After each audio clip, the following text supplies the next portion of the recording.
Good evening, ladies. And a few gentlemen sitting behind. Would like to welcome you this beautiful evening, all of you. We are celebrating International Women's Day. I'm not a woman, but I'm still standing here. But it is important for us to come together and witness or be a part of this wonderful celebration.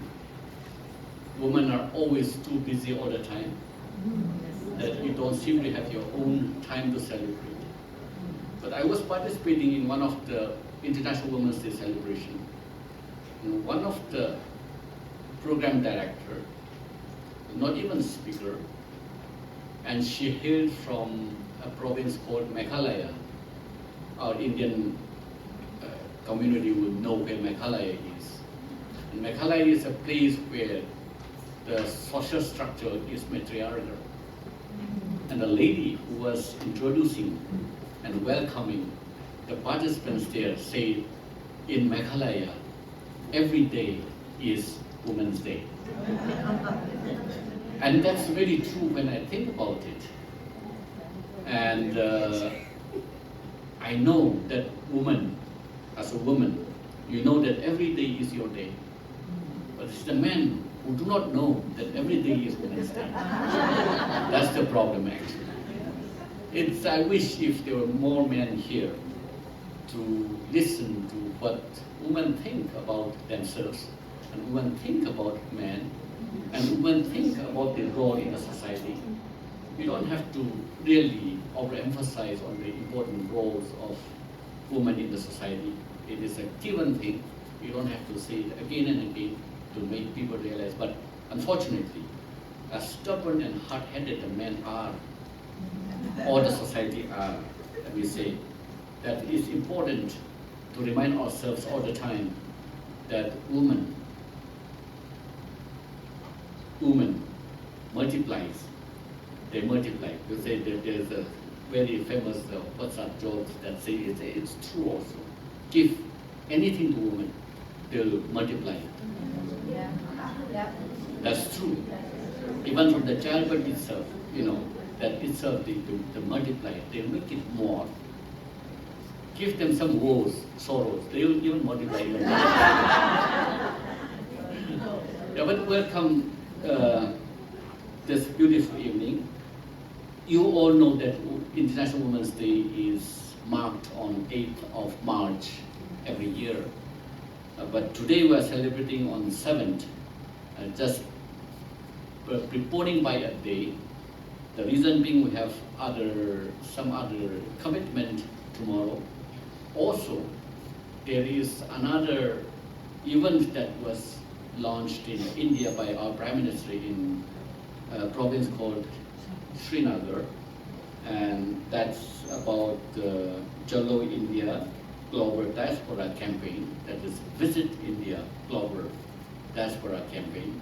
So I think it is beautiful to have these two major events coincide, because if I have this many number of women today, if tomorrow again we could repeat the same thing, that I don't think we'll get this same number of people. So we're just trying to kill two birds by one stone.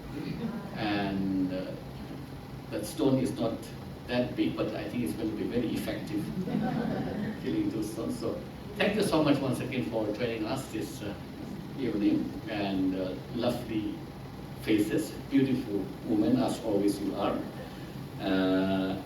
We are very fortunate to have this evening the speaker of the hour, or the speaker of this occasion,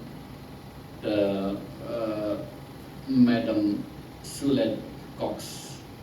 I don't know what A stands for. Sulet A. Cox. She is the president of Jamaica Promotion Corporation called JAMPRO. You don't need any introduction to JAMPRO. She does not need any introduction either, but for the benefit of some of us, and also to let you know that this occasion is important. also to mark the profile of this occasion, I will say a few words about her. Shulet Cox is the serving president of Jamaica Promotion Corporation, JAMPRO. She took charge of this premier business organization in the government of Jamaica on February 13, 2023. I was fortunate to meet her the very week that she took over. We had some business meetings, so I happened to meet her there. Her current position is a story of her remarkable journey from being intern in JAMPRO over 20 years ago. A journey and a story of hard work, dedication, consistency, and leadership. And now driving the seat of this organization she was born in to make Jamaica overall growth and thereby shaping a prosperous future for the nation, Jamaica. Earlier, Mrs. Cox has served in several organizations in various senior capacities that included Vice President of the Research, Advocacy and Project Implementation Division, RABIT, the National Investment Policy, NIP, and the Jamaica Business Gateway, JBG.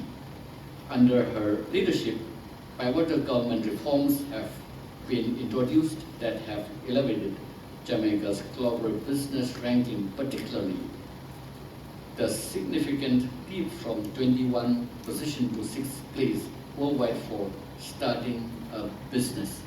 We're talking of ease of doing business in Jamaica. With diverse and rich qualifications, including certification as a change management practitioner, designated court mediator, and training in finance and estate planning, Mrs. Cox's influence extends beyond JAMPRO. She is a board member in various institutions such as the Jamaica Special Economic Zone Authority, the Cannabis Licensing Authority, and the Jamaica International Financial Services Authority. Last but not the least, Ms. Cox has Indian lineage.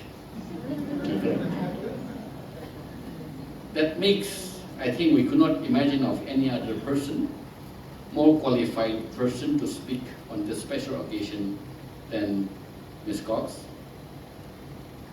Podium is yours, madam. Welcome.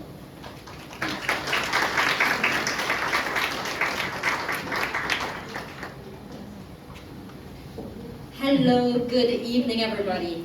Good evening. I knew that High Commissioner had to mention my Indian heritage. It's one of the things we connected on the very first time we met.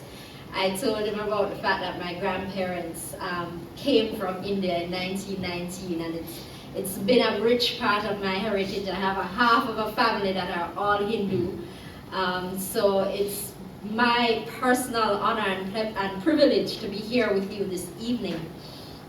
I want to thank first and foremost High Commissioner for inviting me here today to talk to you about how we can celebrate women not just on one day out of the year, but instead 365, and in this year's case, 366 days a year. He mentioned that today is the eve and we're celebrating on the eve of International Women's Day, but I was reminded that in India, it's already March 8th. So I think I can say Happy International Women's Day to us all. And as we look forward to celebrating the remarkable achievements of women around the world and taking the time to honor their resilience, their strength, and their unwavering commitment to justice, equality, and making their communities stronger. And even as we celebrate, we also use this occasion to reflect on the stark realities that continue to confront women and girls everywhere. The fact is that gender inequality, albeit at varying levels in different countries, continues to persist in every corner of the globe. In many places, denying women from some fundamental rights and limiting our opportunities to progress. And so with this persistent paradox, the paradox of celebrating while recognizing the struggle, we recognize also that while International Women's Day is a significant way to recognize the achievements and struggles of women, it is also a time for us to acknowledge that International Women's Day is not just a once-a-year event, but a call to action, a call to make every day International Women's Day, and equally significant in making sure that the wins and the fights of women remain at the forefront of our minds and the minds of those who lead us, whether it is a country, a business, or a home. The dream of gender equality has often been viewed as a distant goal, a lofty aspiration that we may one day achieve. But the truth is that gender equality doesn't have to be a distant dream. It can be a tangible reality that every country, fueled by various stakeholders and supported by international partners, can create together, not one day per year, every day per year. According to the Global Gender Gap Index 2023, Jamaica is rated 24th in the world and 3rd in the Latin America and Caribbean for gender parity. And this is a statistic. Last year I was asked to speak at the World Investment Forum, and they wanted to talk about the marginalization of women. And I was very proud to stand on that platform and talk about the advancements that Jamaica has made in this area. With a rate of 89%, it means that women in Jamaica are only 11% less likely to access opportunities than men. In respect of economic participation, we actually rank 2nd in the world in terms of our ability to participate in economic activities such as entrepreneurship. And as I was doing the research for that speaking engagement, I also found out that in 1944, after universal adult suffrage, when many countries were fighting for women to have a vote, Jamaica had a woman in our parliament. Today, we have 22% women in cabinet, 26% women in our parliament, and 22% of all directors on publicly listed boards are women. Now, these numbers seem very low, and they are. It reminds us of the fact that we have a lot more to do, but let us recognize that we are way ahead of the race than a lot of other countries. 56% of management positions in Jamaica are filled by women. Also, according to the same Global Gender Report, India has closed 64.3% of the overall gender gap, improving by 1.4 percentage points and 8 positions since the last edition of that report. India has attained parity in enrollment across all levels of education. And there is work to be done in achieving parity in economic participation and opportunity, where it stands at 36%. On one hand, there are upticks in parity in wages and income, but on the other, the shares of women in senior positions and technical roles have dropped slightly. On political empowerment, India has registered 25% parity, with women representing 15% of parliamentarians, the highest for India since the report started in 2006. And so, before I go any further, I want us to recognize the improvements that both our countries have made in achieving gender parity, while acknowledging that we have a lot more work to get done in order for our countries and our women to be where we want them to be in the future. In my mind, making the improvements we want to see begins with a simple yet powerful commitment to make every day a day of action for gender equality and empowerment. So what does it really mean to make every day International Women's Day? For me, it means recognizing that the fight for gender equality is not limited to a grand or symbolic gesture or day, but requires sustained and meaningful action in our daily lives. It means constantly challenging the status quo, confronting discrimination and bias wherever we encounter it, and advocating for policies and practices that promote gender equality and empower women and girls. First and foremost, we must recognize that making Everyday International Women's Day requires a collaborative effort. To address the challenges faced by women effectively, we must recognize that empowering women requires this multifaceted approach, one that leverages the strengths and the resources of diverse stakeholders, whether it be government, private sector, civil society, and yes, our international partners. Collaboration is not just desirable, it is essential to breaking the barriers that we face. One very important way in which we can make Everyday International Women's Day is by challenging gender stereotypes and promoting positive representation of women and girls in the media, in advertising, and in our communities. Many of the current representations are grounded in the traditional thinking of what a woman should look like, how she should dress, what work she's suited for, and what activities she should get involved in. Too often, we accept that women and girls are publicly portrayed in narrow and limiting roles. They put us in a box, and we allow them to put us in that box, reinforcing harmful stereotypes that only serve to perpetuate inequality and discrimination. By amplifying diverse roles and stories, we can challenge these stereotypes, and we can create a more inclusive and equitable society for all. We have to talk about our differences. We have to talk about the instances in which our women step out of the box and present ourselves as something beyond tradition. Education is another critical battleground in the fight for gender equality. Far too many girls around the world are denied access to quality education up to an advanced level, depriving them of the knowledge and skills that they need to succeed and thrive. We must collaborate to make sure that every girl, regardless of background or location, has access to quality education, as it can serve as the foundation upon which empowered women are built.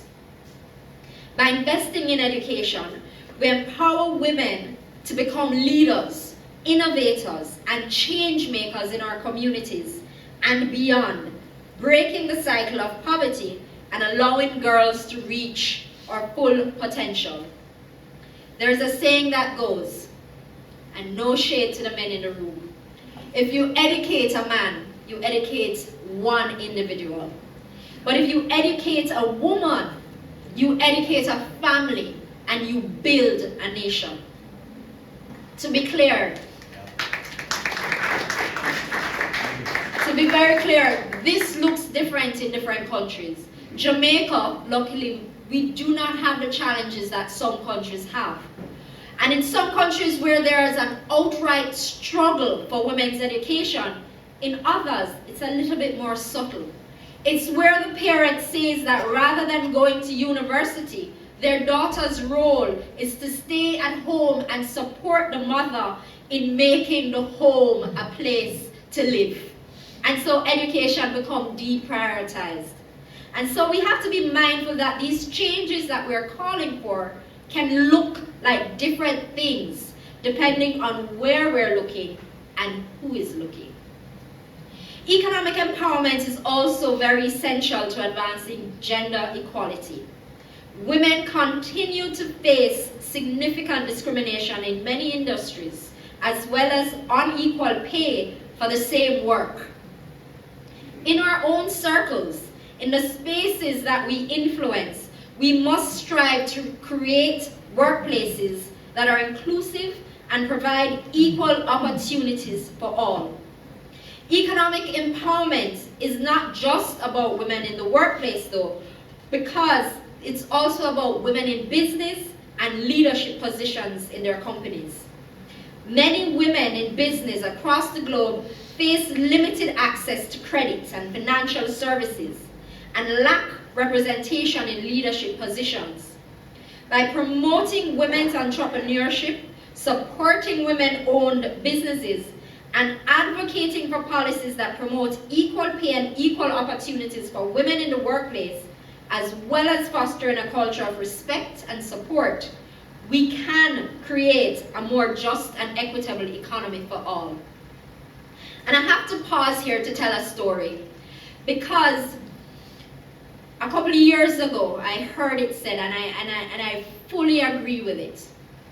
We as women, and I don't know if it's because of how we've been socialized, we do not often stand up for ourselves. And I remember many years ago, I got a promotion at work. And I got the letter, the job letter, and it said, this is the salary, this is what you're gonna do, and all of that. And I had a colleague, a male colleague.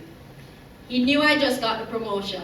And he came to me and he said, Shalette, you need to write them back and tell them that you want more money. I'm like, I can't do that. Oh, no. And it didn't make sense to me. And he said, no. How much more do you want? If you want X, you need to tell them that you want X plus Y. And I said, okay. And I wrote the letter, X plus Y, and I got the X. And I was astounded, because that's not something I would have ever done. And I've made it my point of duty that anybody I know that gets a promotion after that, I said, listen to me, you have to write a letter. And that's how it begins. And it started with a man, because no woman had probably experienced that. But somebody came to me and shared their experience, and it's my job now to share my experience with everybody else. Fourthly, let's not forget the importance of representation. Women are vastly underrepresented in politics, in the media, and other influential spheres. We need more women in positions of power and leadership to advocate for the change in policies that advance gender equality and serve as role models for future generations.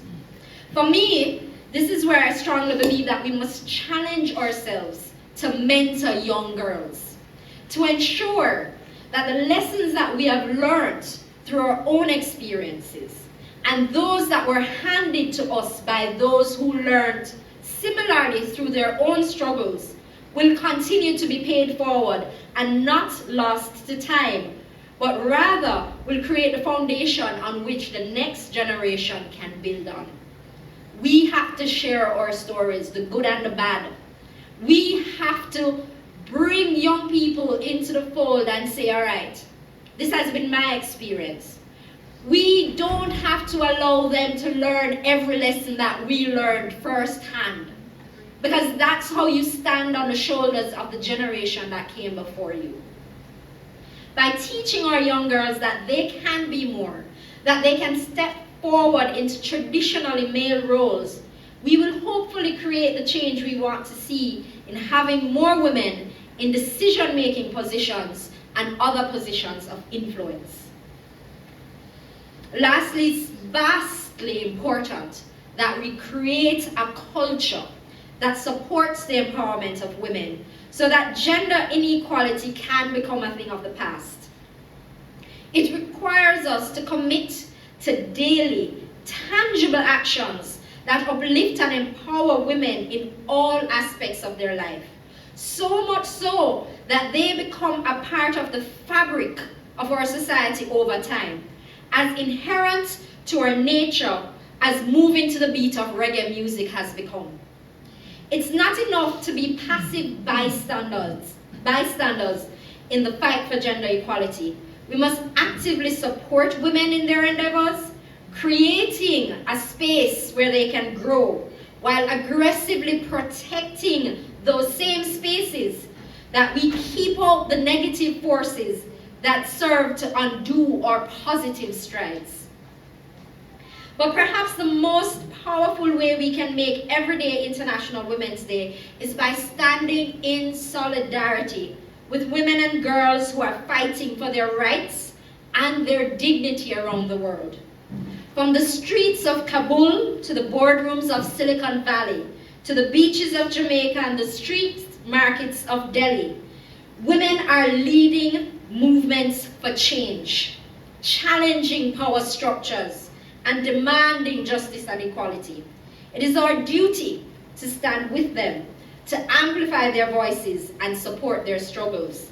And I know in our little corner of the world, we might feel as if there's nothing we can do to add to the movement, but collaboration only comes through individual efforts.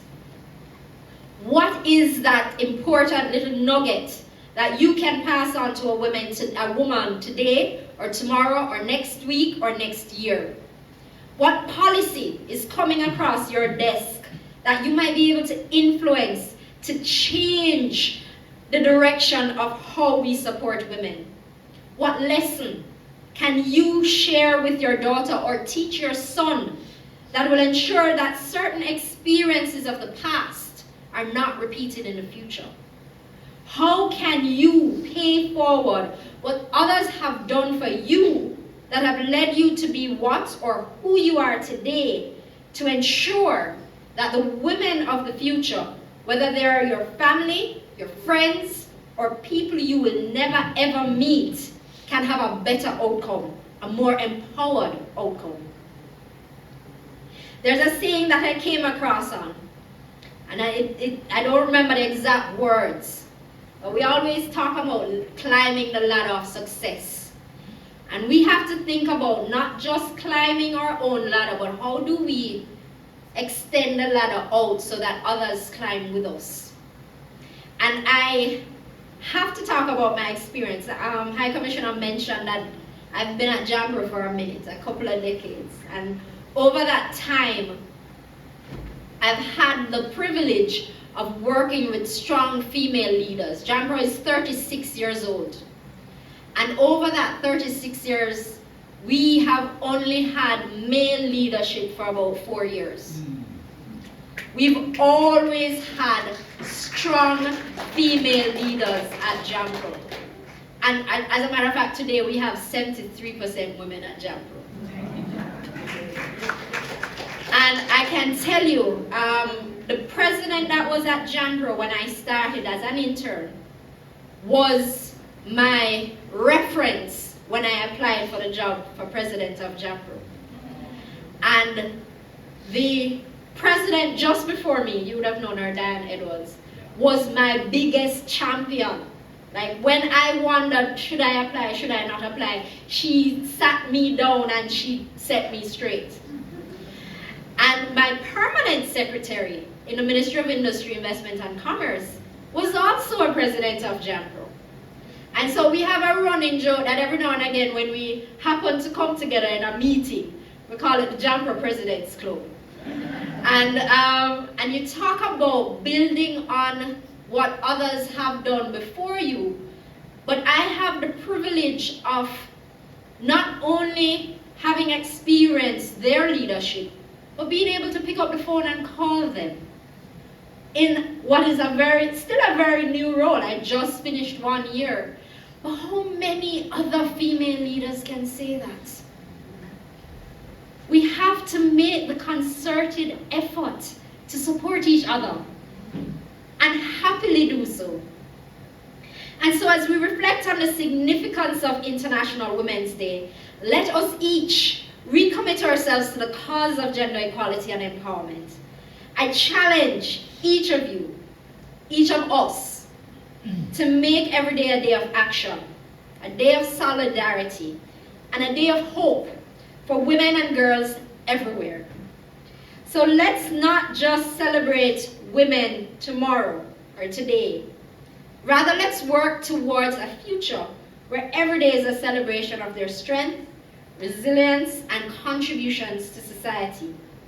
Together, let's strive to create a world where every woman and every girl can live with dignity, equality, and respect. Thank you.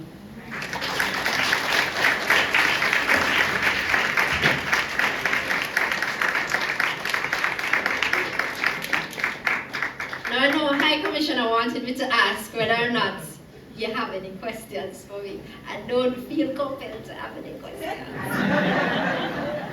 Now, if anybody has any questions, any thoughts that they want to share with the group,